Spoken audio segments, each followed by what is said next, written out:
Hello, and welcome to the podcast of Understanding Human Psychology. Today, we will be talking about echo of existence, of your existence. It's a small study uh, about the attachment uh, to somebody, maybe in a relationship, maybe to a son, to a daughter, uh, to a father, to a mother. So it can be anything of these what we mentioned. It's a state. First. I'll give a small like a 2 3 sentences as an introduction. It's a state of profound soul, deep attachment to a past love that your mind recognizes as impractical. Your heart refuses to relinquish is one of the most powerful and painful human experiences. It feels less like a memory and more like a permanent part of your identity. So we have this attachment to to a deep love.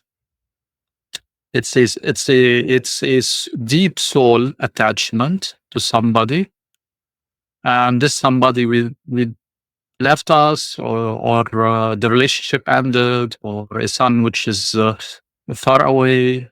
Uh, so there are two factors here operating. There are two things that are operating here that we need to understand. There's the heart and there is the mind. The mind says that as it is, it's an intellect, so it says uh, refuses and says that, okay, this experience is impractical and even illusionary. So it's an illusion. The heart refuses what the mind says, as usual, and says, I want to stick to that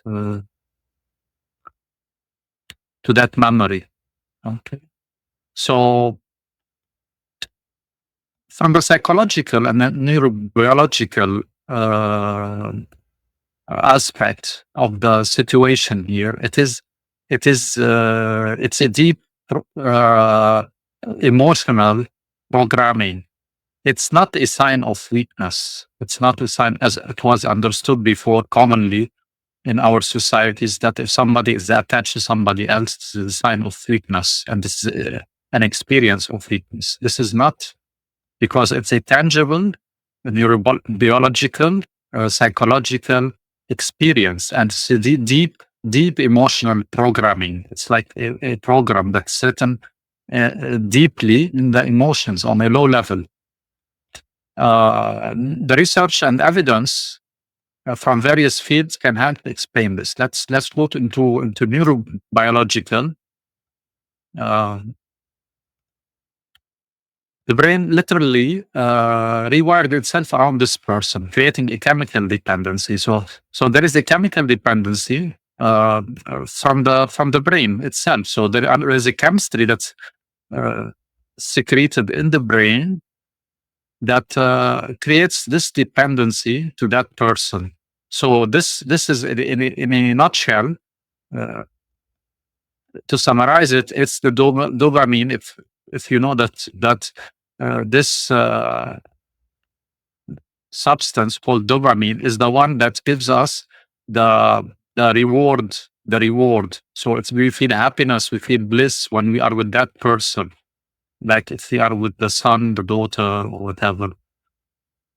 uh, or with the father, a mother, or a godfather, godmother. So these persons, or a friend, a childhood friend, or a close friend. So there is the brain secretes this dopamine, and it gives us a reward, and this reward feels feeling good, so to speak, feeling good.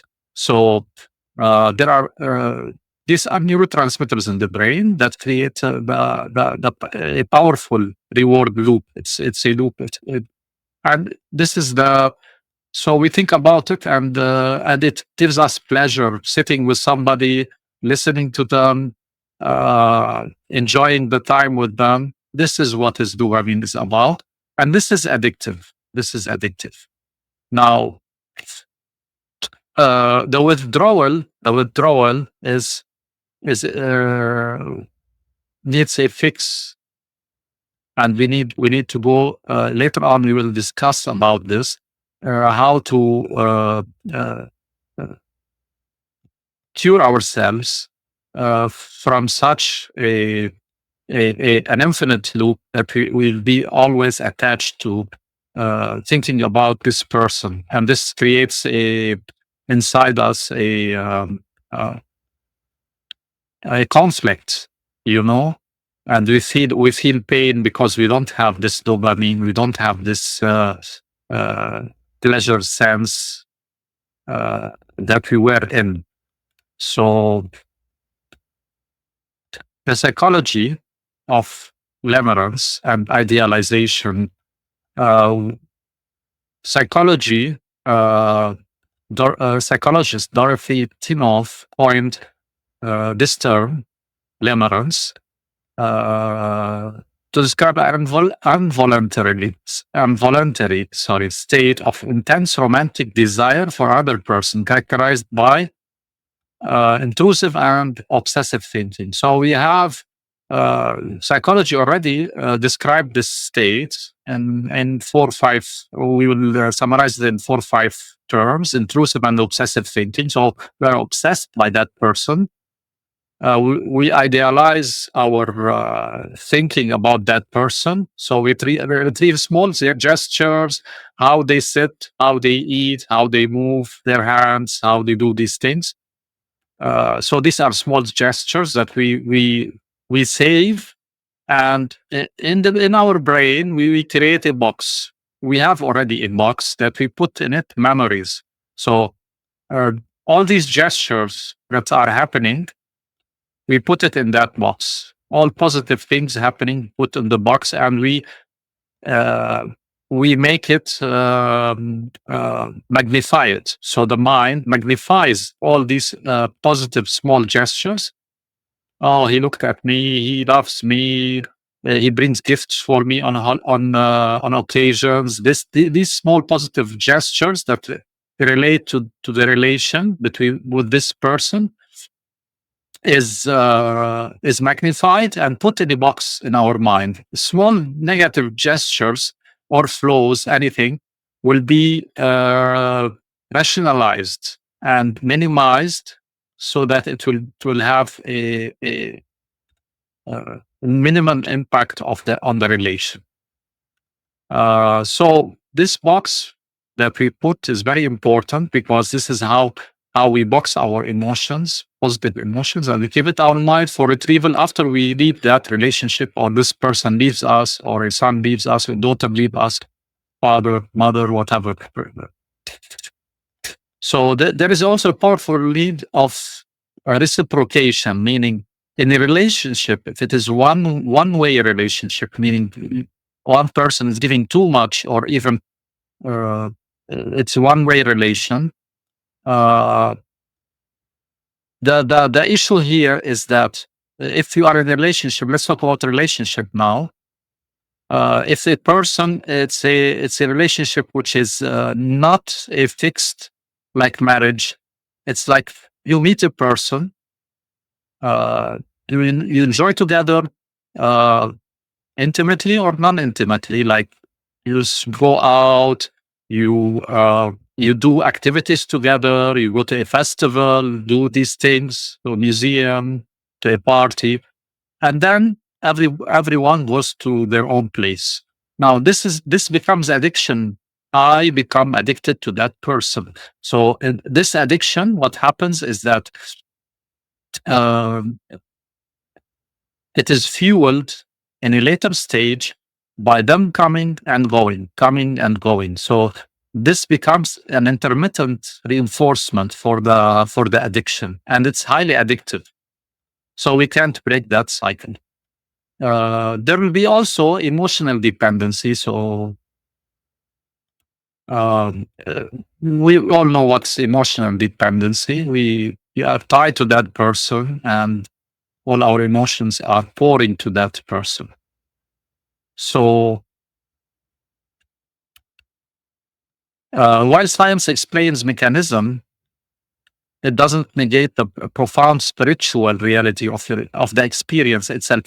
There is a spiritual part we cannot neglect about uh, this experience, because it is soulful. If you can describe it as a soulful connection, and it's because it's deep, it goes till it reaches the souls of these two persons. So let's talk about the isolated sandbox. And in psychology, they define this one. We talked about this box, which is in our brains, and we put in it our emotions for future retrieval. Uh, well, let's call it, it's called an isolated box, and in psychology, they call it dyadic consciousness. It's related to a state in psychology called dyadic consciousness, and feeling of, and it's defined the feeling that the two of you exist in your own private world. So there is a private world, a bubble, isolated, isolated from time and space. So there is no time in that bubble. There is no space in that bubble. And it's a hallmark of intense, consuming romantic love. So there is an intense romantic, uh, uh, consuming love, and it's isolated from time and space. So this is what the dyadic consciousness is about, and it's an isolated sandbox. Instead of calling it dyadic consciousness, which might be ambiguous, so we go to calling it isolated sandbox.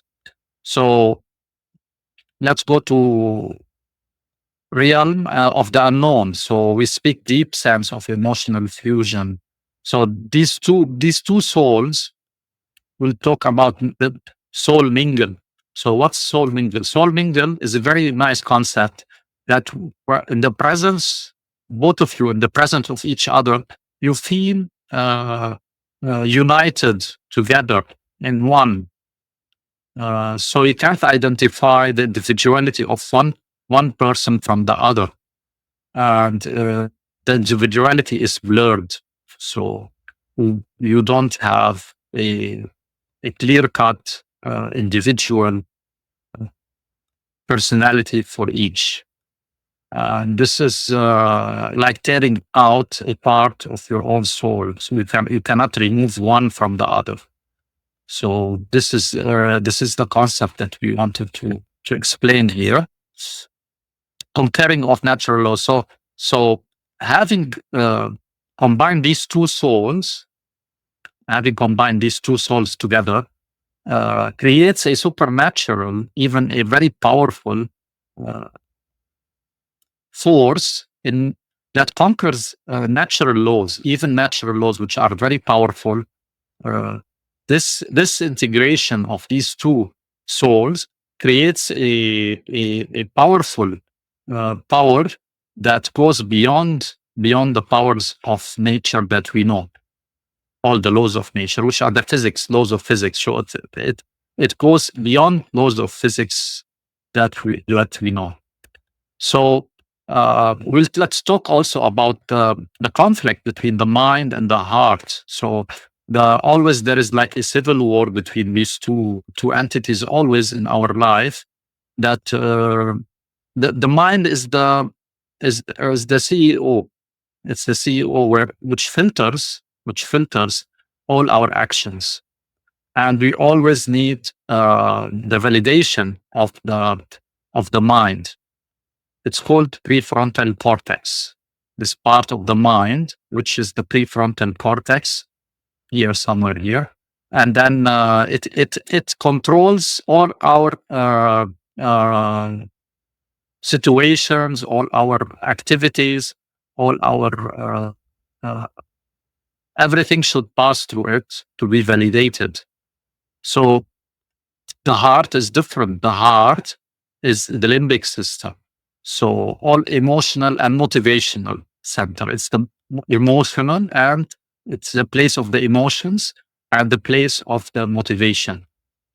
Uh, so being the emotional, it's the house for the addiction, for the memory bonds, for the chemical rewards, and for the deep seated attachments. So memory, bonds, rewards, attachments, addiction, all in the heart. So, it, but the heart always, the mind speaks that this relationship is not viable. It's causing suffering, let it go. This is what the intellect will tell us. But when it comes to the heart, it says that the heart says, "This is my home. This is my dream. This connection is everything for me." So you see the difference between both of them. So the conclusion here is you can simply think your way out. So let's give a solution for a person who's suffering from such addiction, and we can give uh, different ways, different paths. These are suggestions, only suggestions. They are not a medical advice or anything. Just a disclaimer. We are just these are from personal uh, experiences of different people. So we are just mentioning it for the sake of concluding our discussion here. So maybe you felt a powerful transformation connection. Start by validating your own feelings instead of fighting them. So first you have to acknowledge, okay, this is what happened, and it was true. It was an experience by itself. So yes, we have to acknowledge it and start validating our own feelings. So say, okay, our feelings were correct and they are not wrong. They were in their own place. So this is what I felt. I felt to that person certain emotions, to my wife, to my children, to my father, to my mother, all these true emotions, they were there. They were not wrong. So this is the first thing. The second thing, we we practice mindful detachment. So when uh, when this box, we open the box. We talked about the box, the addict consciousness. We open the box, and then when you open the box, sometimes these emotions come automatically because. So what we need to do is we have to reclaim this box. So find something which is you need to fill this box with something else so that this this memory of this attachment will go. So find a hobby. If you like writing, make writing. If you like to make podcasts, make podcasts. If you like cycling, whatever you like to do, go to the gym, go to nature, go to swimming, do whatever you think uh, is suitable for you. And with that, you will be filling the box because you are rewarding, you are, you are rewarding yourself. And then with that, all these rewards will come where? To the dyadic consciousness, to that box, and then fill the box. And the old memories will go eventually because we filled the box with something else. You have to understand intermittent reinforcement. We said that this relationship that we had is was intermittent, meaning it is cyclical. So it recognize the pattern of leaving and returning. So there was a leaving, that person we met maybe 2 3 hours. We went to a party, we enjoyed with them, and then went back. So there was once we meet again, there is a massive hit of happiness. So and dopamine. So the brain will inject a huge amount of chemicals, reinforcing the cycle. So what happened? How? Uh, so the true cycle is cutting this. So you have to stop seeing that person. Maybe one of these things. So you have to break the cycle. So you have to find a way to break the cycle. So we have to find, for that we talked about finding engage in activities that have gift. So let's define activities. We have activities that give us genuine pride and nurture deep. So, and with platonic friendships, you need to teach your brain to give the fix in healthier sources. So we have healthier sources like platonic friendships and nurturing deep, like the genuine joy and pride that we talk about, hobbies, cycling, walking, even at night, whatever, any park, going to a park. These are still they produce dopamine because you will enjoy a ride. You will enjoy going to a uh, to a place where, let's suppose, you go to a mall and walk and watch the shops or make shopping. So these things are give us also habits. So these are healthy fixes. So just yeah, opposed to the unhealthy fixes, which are the our addiction to a person. So to conclude, I will read a small paragraph. You're stuck in the gravity well of a beautiful, powerful star that has burned out. The light you still see is the echo of its brilliance traveling across the emptiness. Let's go. Letting go is not a betrayal of that light. It is the courage act of turning your ship towards a new source of warmth, one that can truly sustain you. The love you experience became part of you. It will not go anywhere, but it does not have to be the definition of you. So why we want to get out from this? Because somebody will say this is a relationship. Why should we leave this relationship? Because it is an addiction. It's addictive. It's not healthy to have uh, to engage the mind in something which is addictive, because the mind will refuse it, and there will be conflict between mind and heart, and there will be always a suffering in our life due to that. So, in order to avoid it, we will have to follow all these healthy sources of happiness, and stay away from these things if we can. But if we get stuck in such relations, enjoy it at that time, enjoy that relation until you feel that you can at a certain time. So there will be a beginning for that. You will see a person, you get to know them, you get attracted to them. You will feel always you want to see them. You see them once, twice, three times, and then as time passes, you feel that this is draining you and it's causing you addiction. So you just leave, just part, and then from inside at least, just go to healthier activities that will not give you a dependency on a person, dependency on in your emotions on a person will give you addiction. So, and which is a psychological disorder that we don't want anybody to have. Thank you very much for your patience. I try to be as concise as possible, and hope you got some information about all this thing.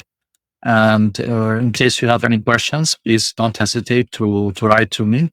Um, and hope to see you in next time. Thank you very much. Have a nice day.